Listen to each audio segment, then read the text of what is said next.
Qué gusto reencontrarnos en su programa El Sabor del Saber. Y fíjense que nos acompaña una mujer lúcida, valiente, inteligente. Me refiero a Isabel Ortiz de Ortega, que se ha distinguido en el mundo de la abogacía de manera muy especial y con quien platicaremos del estado de las leyes en México y subrayaremos cómo están los derechos de nosotras, de las mujeres. Así es que los invito a ver su semblanza y regresaremos a platicar con ella de este interesante mundo y además tan importante y necesario.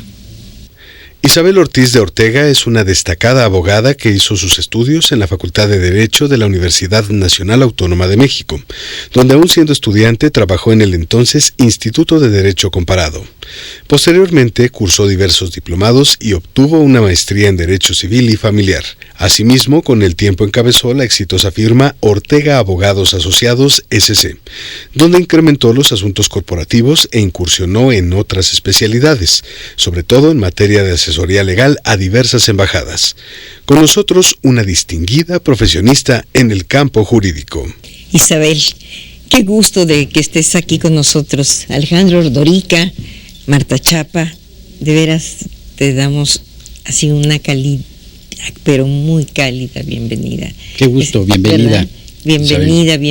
Bienvenida. Y sé que nos tienes que platicar mucho de este mundo tan interesante, tan necesario, Isabel, en donde el abogado, pues, es el consejero, además, bueno, de muchas maneras, necesarísimo para un juicio.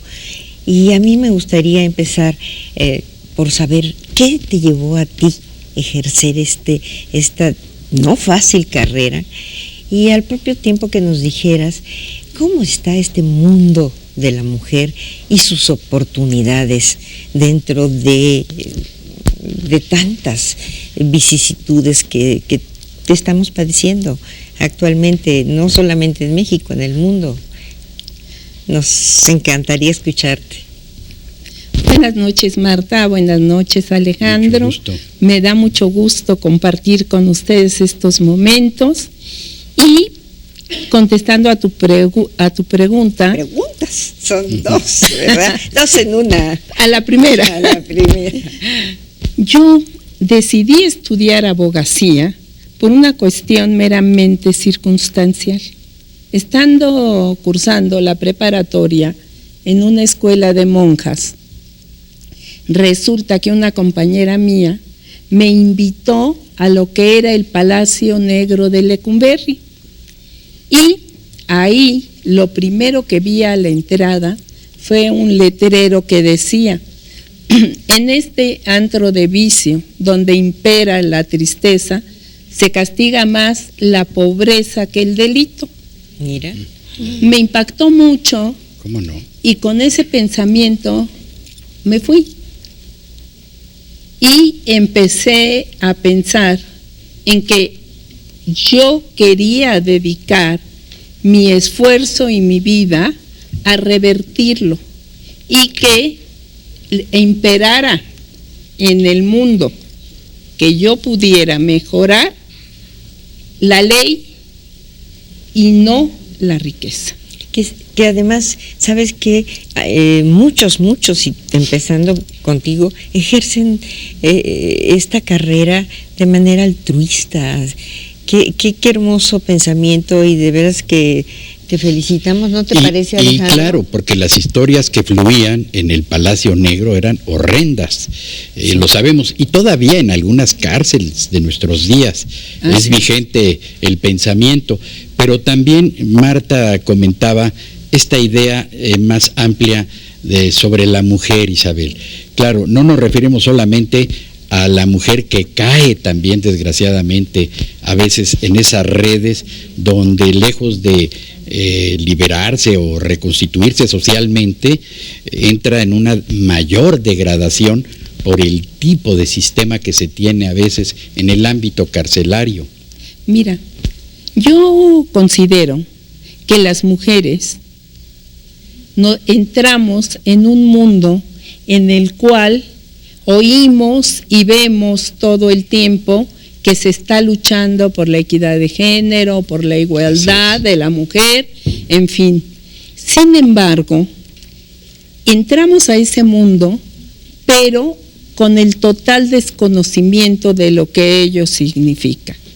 Y muchas veces pensamos que tenemos derechos, pero nos olvidamos de que también hay obligaciones, ¿sí? Y yo creo que el principal problema de las mujeres que enfrentamos en el mundo actual es que no tenemos la instrucción necesaria para poder conocer esos derechos y tampoco en muchas ocasiones la voluntad suficiente y el coraje para ejercerlos en caso de que haya necesidad. Que en muchos casos hay necesidad, desgraciadamente. Oye, qué bueno que nos estás hablando de eso. Fíjate que vamos a ir a una pausa necesarísima, también como la abogacía, pero regresamos aquí en El Sabor del Saber, que estamos platicando con una mujer de verdad lúcida, que tiene unos grandes conocimientos en esta materia. Regresamos en un segundo.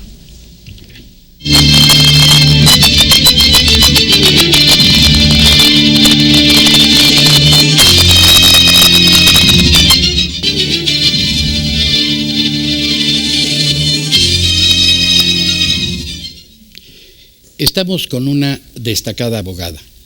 Sí, nos referimos a Isabel Ortiz de Ortega y estábamos hablando de justamente cómo se van perfilando las leyes en términos de la mujer y cómo a veces pues estas injusticias se redoblan cuando se trata de ellas y no de un caso de cualquier hombre. Pero al mismo tiempo yo quisiera preguntarle a Isabel, porque a mí me resulta muy gozoso ver más abogadas en todos lados, en el servicio público, en los tribunales, en bufetes, en despachos, pero al mismo tiempo no dejo de pensar en esos obstáculos que sigue teniendo la mujer en general y las abogadas sin excepción, pues en una cultura todavía machista y un tanto desdeñosa de las capacidades de las mujeres. ¿Cuál es ahí tu percepción? Alejandro, ¿me dejas nomás en lo que tú estás comentando agregar algo? Porque me parece importante. Fíjate que sabedora de que íbamos a platicar con una mujer tan distinguida, pues me puse a estudiar un poco y fíjate que me encontré que la mujer del César, Calpurina, que dije, no se me puede olvidar el nombre, y para otros era Calfurina. Ella era una abogada pero de veras una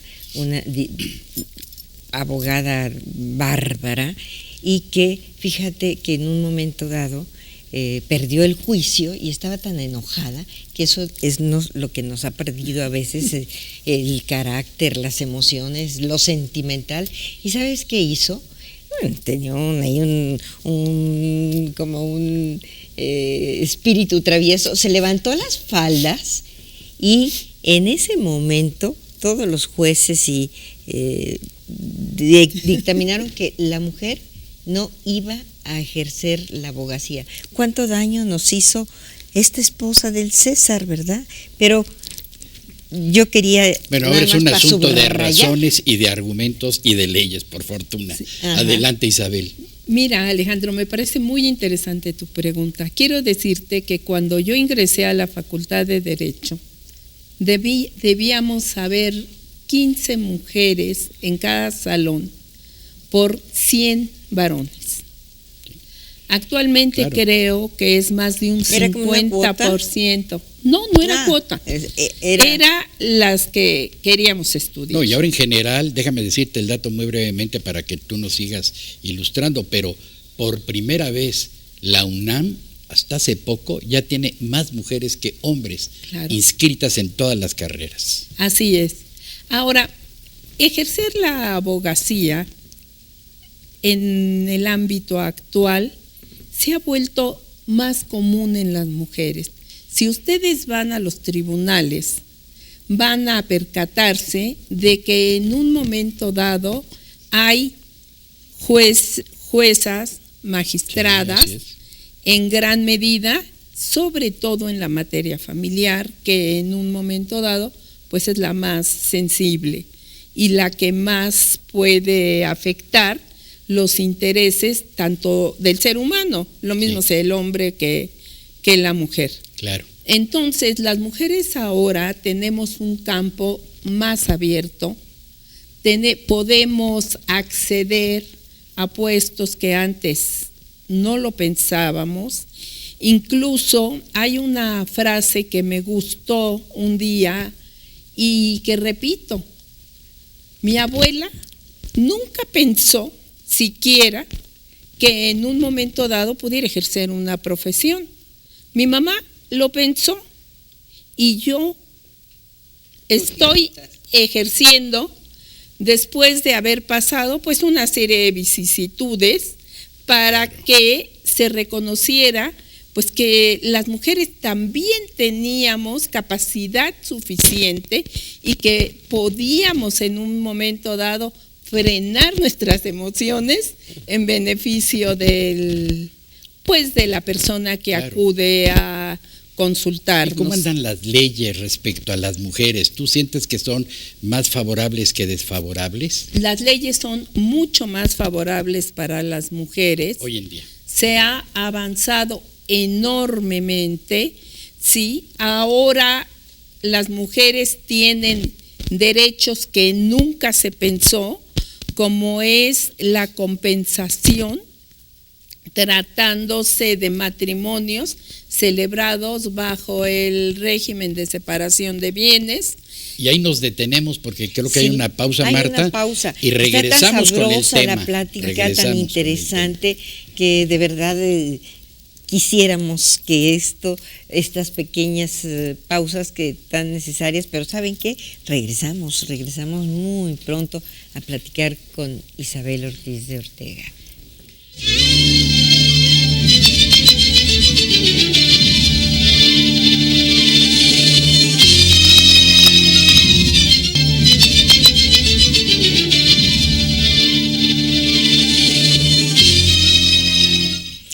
Pues ya vieron, amigas, amigos, que nuestra competente invitada, Isabel Ortiz de Ortega, nos dice que hemos avanzado, que ya tenemos más derechos, pero bueno, a mí me gustaría que acabara de sintetizarnos este punto y además preguntarte, ¿qué nos falta? Yo creo que eso es muy importante, Isabel. ¿Qué nos falta para tener una equidad en verdad plena?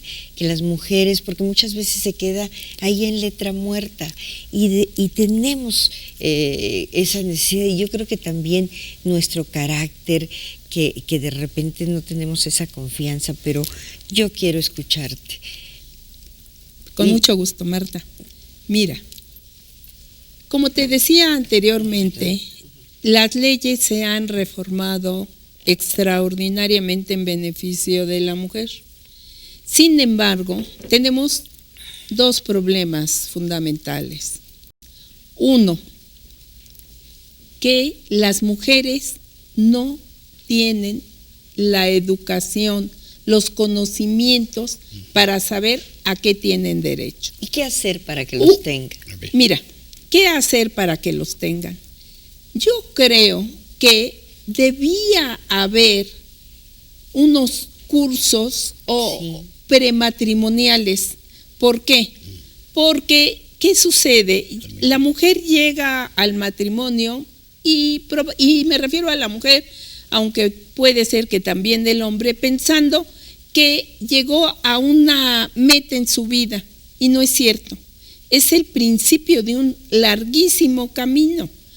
Pero nadie les ha dicho a qué se van a enfrentar. Entonces, si en un momento dado las instituciones gubernamentales tienen algún curso en el cual les dicen a las mujeres, a ver, una vez casada, tú vas a tener un patrimonio. ¿Qué vas a hacer con tu patrimonio? Claro. ¿Sí? ¿Cómo van ustedes a decidir qué van a hacer con los bienes que adquieran en común? Porque claro, todo mundo dice. Pero ahí es donde se enfrenta un problema gravísimo, porque bueno, cuando vienen los divorcios, que ahora son pues muchísimos, desgraciadamente, las mujeres llegan al final a buscar esas posibilidades de sus pertenencias, ¿no? Y ya es muy difícil en esos momentos de enojo, de por eso decía Isabel rupturas, Marta que sí, tiene que ser antes sí, en lo por eso. Tiene que prematrimonial. ser antes. Así es. Porque no es verdad que ya una vez que tienen el problema, Claro.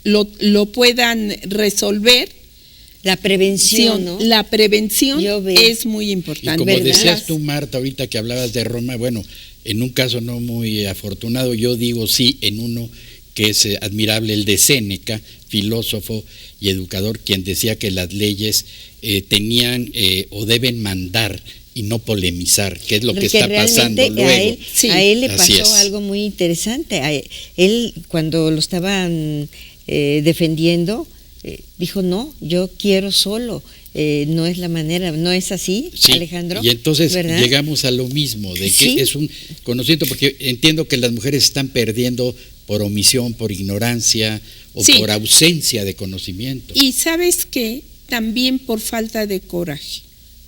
Eso es muy Porque importante también. las mujeres, yo he oído a lo largo de mi vida profesional muchas mujeres que llegan y dicen, mira, si no quiere dar nada no hay problema, yo mantengo a mis hijos. No es eso, no es eso. Las mujeres tenemos que aprender a defendernos. ¿sí? ¿Tú defiendes más mujeres que hombres? Fíjate que por igual. Ah, mira. Fíjate que por igual. Sí, por supuesto, mi corazón está más puesto con las mujeres, ¿no? Ujú. Entiendo más su posición. Desde Incluso tu empieza, experiencia. Isabel, nos gustaría que nos comentaras, empieza a variar incluso el concepto de la patria potestad, sobre todo por una resolución muy reciente de la Corte, donde incluso echó para atrás un juicio y dice que en todo caso el hombre también puede ser quien cuida a los hijos, tan no, claro. capacitado ¿Qué como pasa la con mujer. eso? A ver. No, mira, definitivamente las mujeres y los hombres tienen que entender que la igualdad implica que ambos tienen los mismos derechos frente a la ley. Igual derecho tiene el hombre para ejercer la patria potestad que la mujer. Los jueces familiares tendrán que resolver, en caso de que esté en juicio o en duda quién debe ejercer la patria potestad, son los jueces de lo familiar quienes deben decidir cuál de los dos es más competente para hacerlo. Qué bien. Y a mí me gustaría que nos contara, Isabel, qué pasa con la mujer y el hogar, que tantas veces vemos que tiene que dividirse en 1000 pedacitos y finalmente es poco reconocido ese esfuerzo, que es sobrehumano, de veras, son heroínas. Pero justamente es algo de tu historia, porque Sí. tú vienes del hogar y pasas a responsabilidades mayores. Así es, mira, yo vengo del hogar y paso por azares del destino a hacerme cargo de un despacho del que mi esposo era titular, ¿sí? Y un día, después de muchos años platicando con uno de mis hijos, le dije, oye, ¿cómo sentiste que yo dedicara tanto tiempo y esfuerzo al trabajo? Y me dijo, no me sentí mal, pero cuando hace su tesis, en las dedicatorias me pone a mi madre que supo compaginar la difícil labor de madre y profesionista. Ay, qué Entonces, bonito, qué creo que reconocimiento. los hijos en el fondo respetan el trabajo de la mujer, ¿sí? Y en un momento dado les da a las mujeres la oportunidad de tener más conocimientos y más capacidad para educar a los hijos. Es que yo creo que los educamos desde el ejemplo, desde el trabajo, desde claro. lo que estamos haciendo, ¿verdad, Alejandro? Marta, y vamos ya hacia el final con los sabores. Vamos con los sabores. Porque este es el sabor del saber también. ¿Qué hay ahí con Isabel Ortiz de Ortega en cuanto a sus pasiones gastronómicas? ¿Qué sería el platillo que más anhelas comer después de un juicio así muy complicado, donde sabemos que ahí son agridulces o también pueden ser dulces, ¿no? Pero ¿qué come Isabel? Bueno, mira, yo, si me preguntas mi platillo favorito, yo creo que es el pavo. Y pues obviamente considero que la gastronomía une a la familia.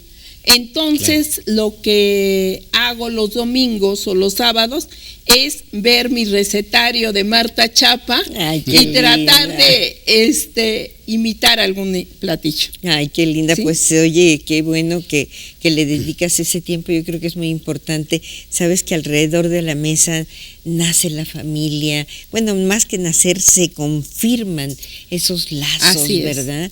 ¿Es verdad, Alejandro? ¿Tú qué opinas? Yo creo que es importante la mesa, pero igualmente, o más la sobremesa, que es la convivencia, el diálogo, la unión, el intercambio y el conocimiento de lo que estamos haciendo unos y otros. Así es. Oye, Alejandro, para cerrar esta entrevista tan amena y tan, además que nos ha dejado aleccionadora. Esa palabra iba a decir justo, me ganaste. Y fue algo que nos deja a las mujeres contentas por un lado y al propio tiempo preocupadas y ocupadas. Alejandro, una reflexión final. Mira, hemos hablado y bien de la evolución jurídica que en este caso ha venido beneficiando a las mujeres, y evoco, como lo hacemos con personajes admirables de nuestra historia, en Anatole France, que decía que el árbol de las leyes ha de podarse continuamente. A lo que yo solamente me atrevería a agregar que siempre para bien. ¿Verdad que sí? Así es. Querida Isabel. Y en beneficio de la familia, que al final de cuentas es el núcleo de la sociedad. De la sociedad, es lo que es la palanca. Gracias. Es la palanca que nos mueve. Gracias a Isabel por haber venido, por haber compartido su experiencia. Gracias a todos ustedes, de verdad, que nos da una gran alegría estar aquí siempre compartiendo estas charlas tan interesantes. Y ya saben, amigos, que aquí tenemos una cita la semana entrante. Que la luz los acompañe.